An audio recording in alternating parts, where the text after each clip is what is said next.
Hey there, guys. So, I want to thank you, as always, for taking the time to check this week's live stream out, which will be discussing the truth about muscle memory. Before I do get started, of course, I do want to mention my website, bponlinefitness.com, which is here on the top right of your screen.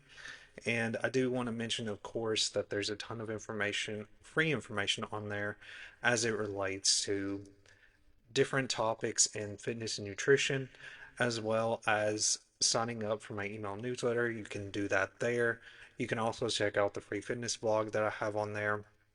And it also has information that you can learn when it comes to learning about online fitness coaching.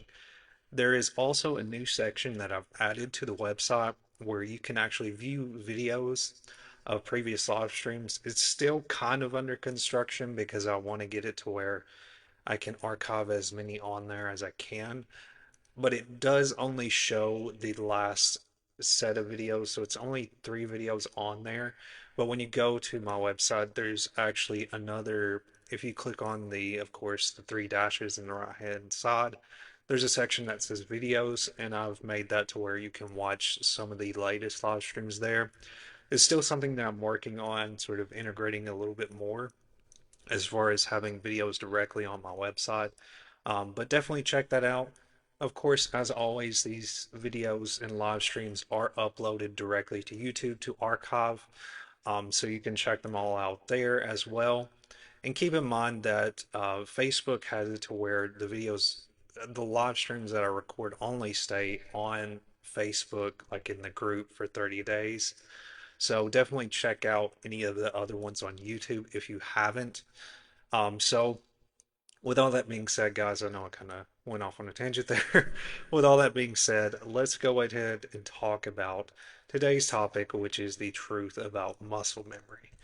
So, what we're going to be talking about today is a little unique, and it seems like I say that every week, but this topic itself is a little bit new in that I've not really discussed this in detail in any certain way, and I felt like it was an interesting topic to discuss, especially, and I would say that this topic is for anybody, but especially if you're somebody who may kind of be trying to get back into a workout routine from staying more sedentary.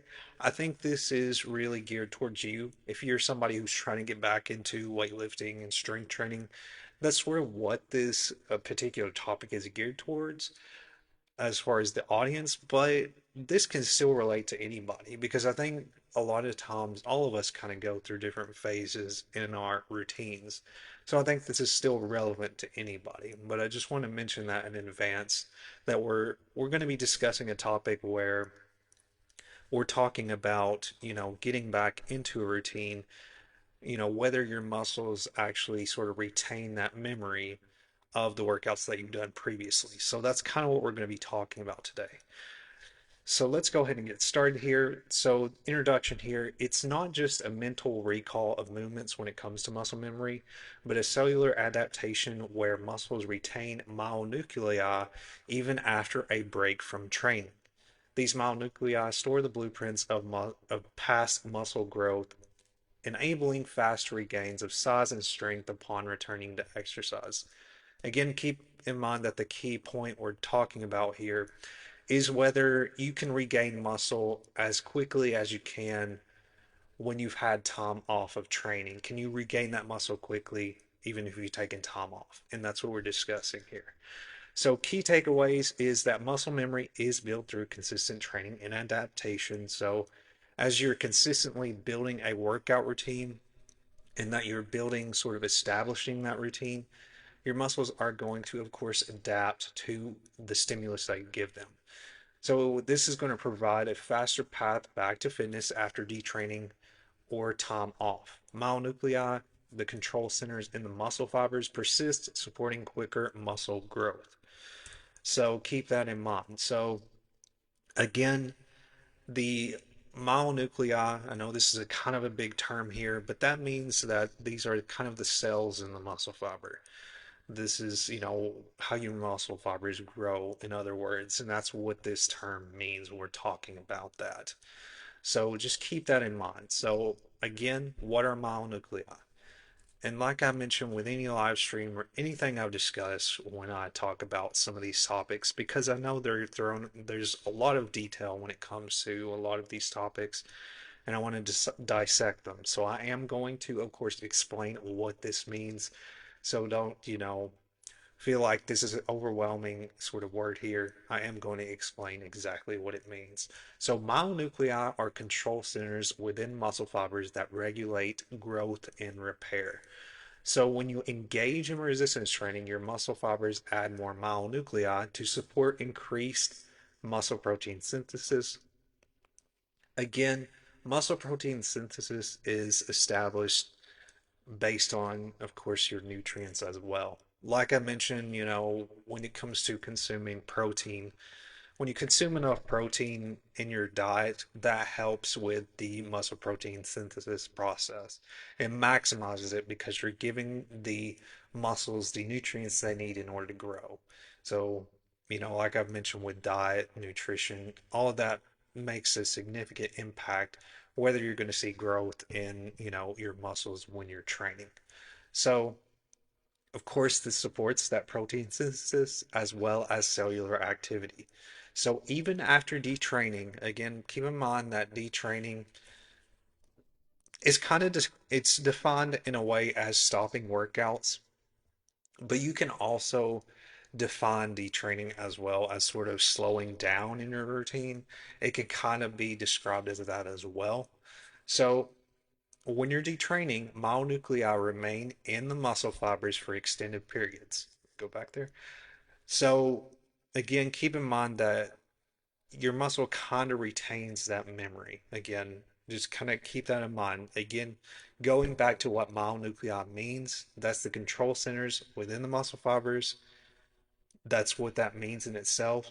And so when you have that, with during that detraining, those muscle fibers are still going to sort of retain that memory of that muscle growth.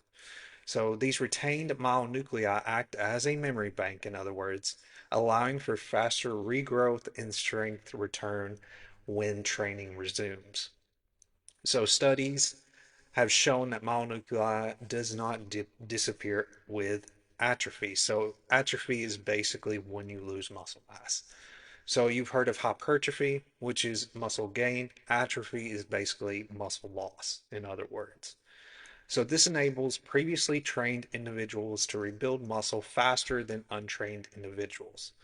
So if you're somebody who's already sort of established a workout routine, you kind of established that muscle memory, in other words, it's going to be easier if you was to take an extended period of time off. It's going to be easier for you to gain that muscle because your body's pretty much adapted to the stimulus you've given it. So just keep that in mind that it may take, it's not to say that you're just going to instantly get that muscle back, of course, but you are going to gain muscle a little bit more efficiently than somebody who has no experience with any kind of weightlifting or weight training, if that makes sense. So again, this answers basically answers that question is, can you really lose muscle memory? So no, you really can't. Muscle memory is not lost. It's just dormant and it's not destroyed. So you may lose muscle size and strength, of course, as you're not working out, you're not doing exercise. You're going to lose that muscle size and strength naturally, but you're not going to necessarily lose that sort of memory and the adaptation that the muscles have gained from the workouts that you've done. So again, myonuclei is not the myonuclei that your muscles are built. That's not what's going to be lost when it comes to muscle memory. So again, the myonuclei remain in the muscle cells long after detraining. This could be months or even years. So previously trained muscles regrow faster due to the cellular memory. Again, that's this going back to that cell memory. Because you establish, again, put, a consistent amount of effort onto your muscle fibers for a certain period of time, they're going to adapt and they're going to react more efficiently again than somebody who's exercised. So, one thing I want to kind of connect here with this topic is we talk about progressive overload. I know I've talked about progressive overload a lot, but this kind of has a little bit of a connection here. And the reason why I want to mention it is the concept of progressive overload is about really adding more resistance, of course, in your workouts so that your muscles don't completely adapt to that resistance. Like what's being discussed here, like what we're talking about with muscle memories, you sort of know that our muscles adapt. So they adapt to whatever we give them, whatever stimulus or whatever force or effort are placed on the muscles. Over time, as you consistently do the same things, they're going to adapt. And that's why when I talk about progressive overload, that's why you kind of have to gradually increase the stimulus. You have to somewhat challenge the muscles in a certain way so that they grow more. So it's kind of the same concept. Whereas even if we're training, our muscles, of course, have that memory. So because they have that memory in our training, we have to add a little bit more, intensity or a little bit more weight to our workouts in order for them to get new stimulus. So this is kind of, it's kind of the opposite of what we're talking about here, where we're talking about muscle memory overall. And if we lose it, we don't lose it. Our muscles continue to stay adapted to that. So whatever we give them, they sort of adapt either or. So when you're wanting to really gain muscle, you have to increase the resistance. You have to increase it because your muscles have already adapted to that memory that you've given to them. So this is kind of the same sort of concept, and I kind of wanted to touch on that because there's a big connection there. So it's kind of either or. So again, even though you've not trained for a while, the answer here is that you can still retain that muscle memory and that you will gain that muscle back a little bit quicker than somebody who has not trained at all. So again, previously trained muscles would go faster due to the cellular memory. Neurological patterns help you regain coordination quickly, so you don't truly lose muscle memory. You reactivate it when you return to training. So detrained but not defeated. So again, I sort of discussed a little bit about detraining or sort of deloading is another term as well for this sort of term. But detraining, of course, is a period of no or reduced or no training lead to temporary declines in strength, size, and endurance. So when what you really lose when you detrain is that strength and cardio capacity dip after 2 to 4 weeks. Muscle size may shrink, but the cells remember. Muscle memory is real. Again, past training leaves behind myonuclei, which help muscles regrow faster after time off. So the comeback strategy, of course, is that if you go through a period of time where you've taken time away from weightlifting or strength training, again, keep in mind that this is an extended period of time. This could be like months and years. So when you come back, you don't need to just come back thinking that you can lift the way you did before. You have to gradually, it's the same way, like with the concept of progressive overload, where we start, we have to gradually build ourselves back up to where we were before. So again, you ease back into it with reduced volume and intensity, 50 to 70% of what you could before, and focus on form, consistency, and recovery like you would with any workout. It's just that you would start with a lower intensity and you would have to, sort of adapt back again to what you were lifting before. It may take a little bit of time, but you'll likely get there faster than somebody who's not trained.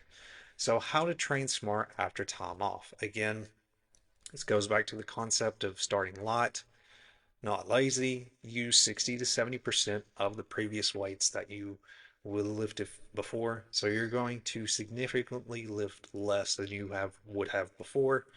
Again, the reason being is that when you've taken time off, you've not given your body, any of that stimulus for an extended period of time, it takes a while for it to adjust back into it. So focus on your form, control, again, full range of motion. And this is pretty much the same as what we would talk about with any other workout. This is all the same. You have to have all of these points in there as well so that we know that we're, you know, really challenging the body in multiple ways. Make sure that you prioritize mostly compound movements. And again, compound movements are movements where we're having multiple muscle groups being engaged all at once rather than an oscillation movement where we're targeting one specific muscle. So again, the example of these types of movements would be squats, deadlifts, push and pull exercises.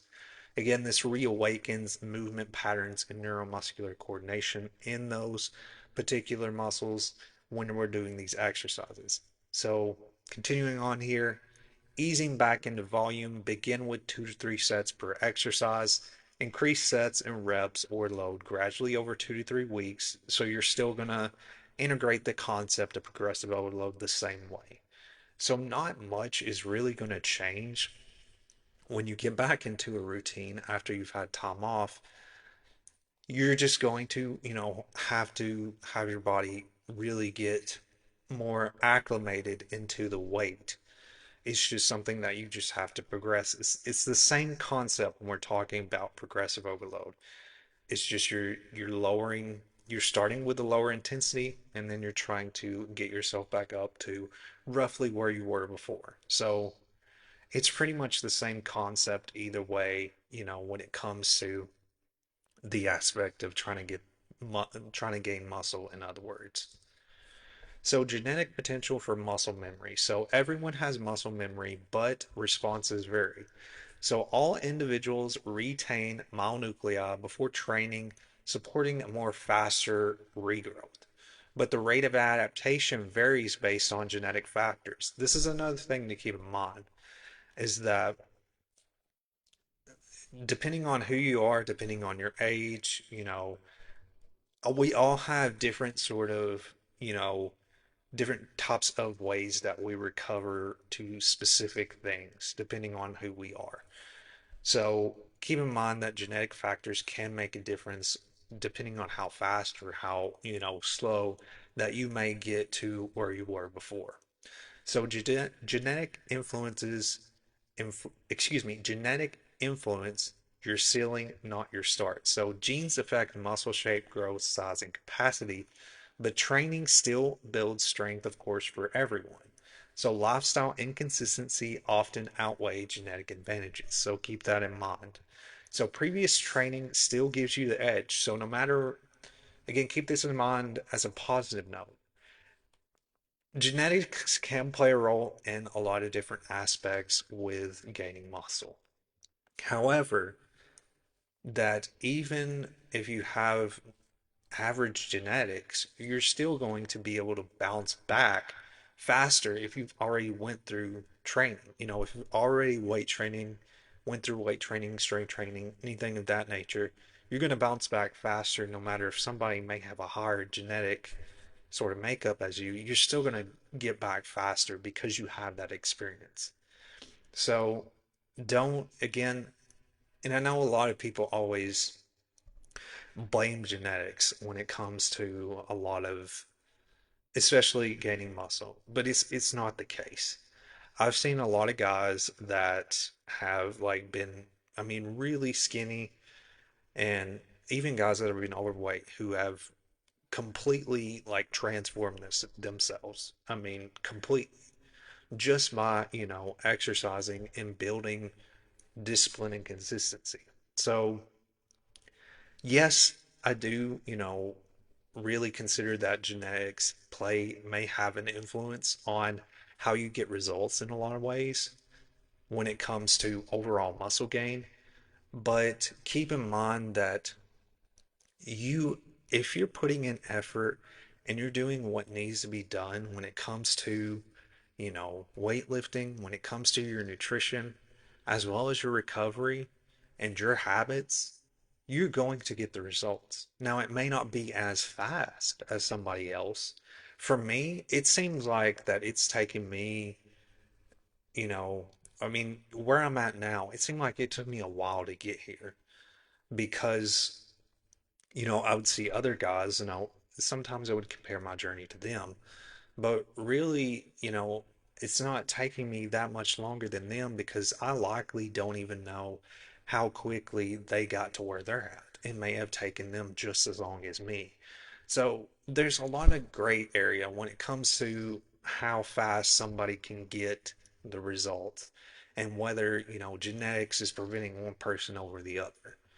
So there are, I think, modern influences with genetics, when we're talking about muscle gain, but I don't believe that it completely restricts you from gaining muscle in the same way somebody else could. You may have to work harder than somebody else, I mean, for some people it's like that. That doesn't mean there's not a potential for you to look, you know, just as good, if not better, as somebody else, as far as gaining muscle in your physique. So that's something I wanted to discuss. I know it's kind of outside muscle memory, but genetics get thrown around all the time when it comes to, oh, well, you have good genetics, that's how you build muscle quicker. But that's not the case. There's a lot of guys that have been really skinny, that have been overweight, that have gotten results with, weightlifting and just building a good diet. I mean, that's all it takes. So don't, I think it's thrown around as an excuse. I think people just use that as an excuse, and I don't think it's a good excuse to have. A lot of it is a mindset shift. You know, just shift your mindset about it, and you will get the results. That's how it was for me. Like I would get frustrated, but I was just like, I just have to keep showing up. If I just keep showing up, it's gonna show. But if, I give up, it's never gonna show.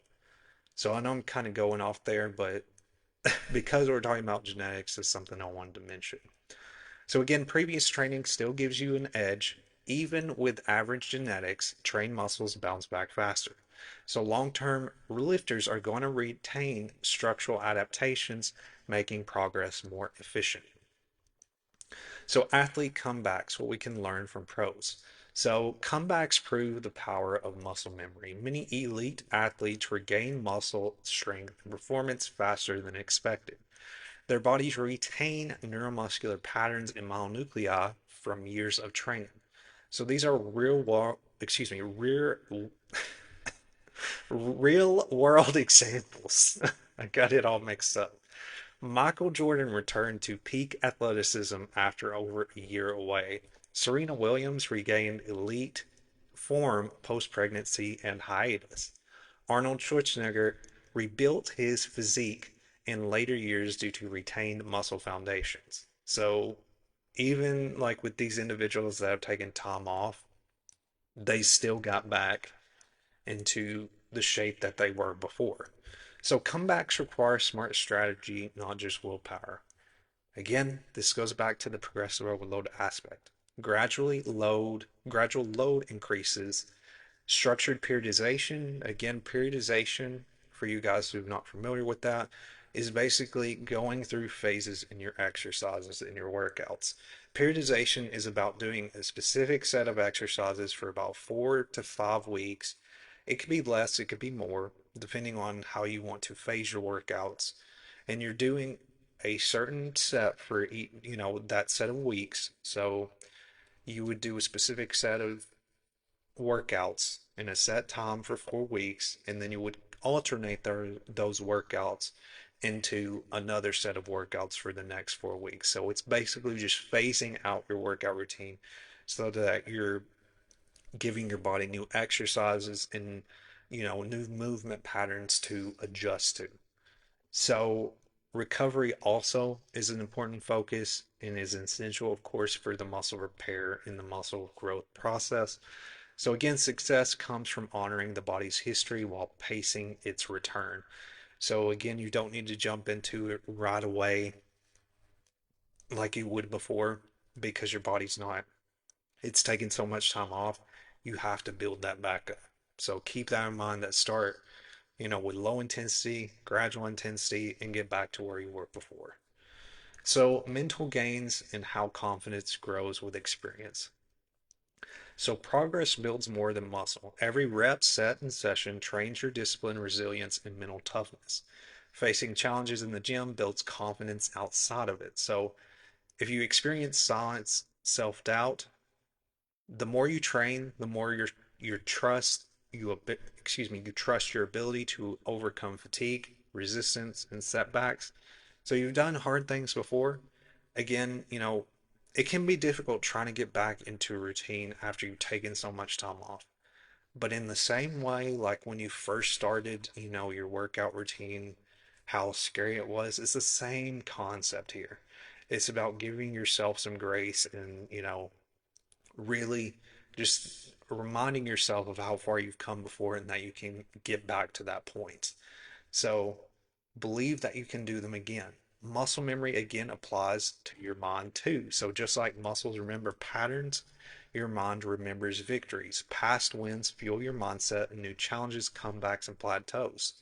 And this can not only be, sort of assigned specifically to muscle memory, but also just to anything else that you've overcome. If you've overcome something, in the past, use that as, a way to strengthen your mindset, as a fuel to really push you harder. That's something that I do a lot of times, and it helps me a lot. Again, a lot of the success when we're talking about, in the gym is all a lot of it mindset and how we mentally control our minds and, building the consistency and discipline and not saying, working out as just a way that of just going to work out when you're motivated, but consistently going and staying disciplined because it's something that is helping you even if you can't see it right away.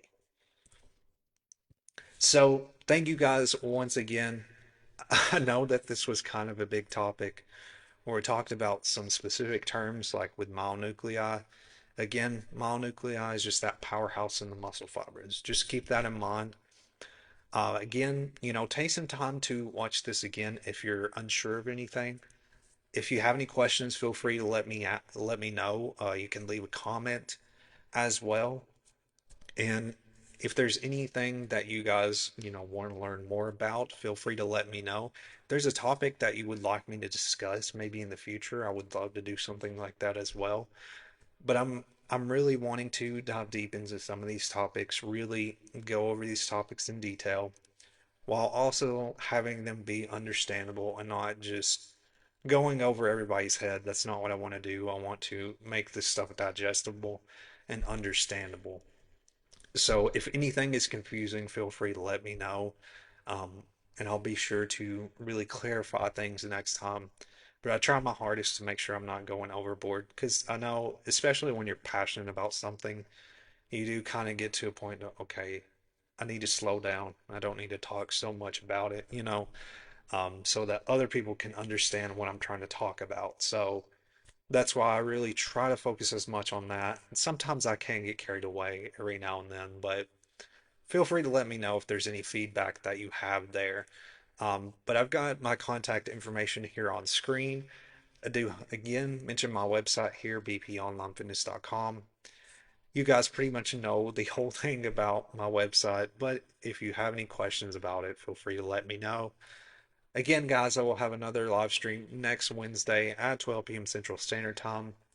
We're going to sort of shift gears into nutrition, and I will have that live stream up, the event up by the end of the week where you can RSVP to it.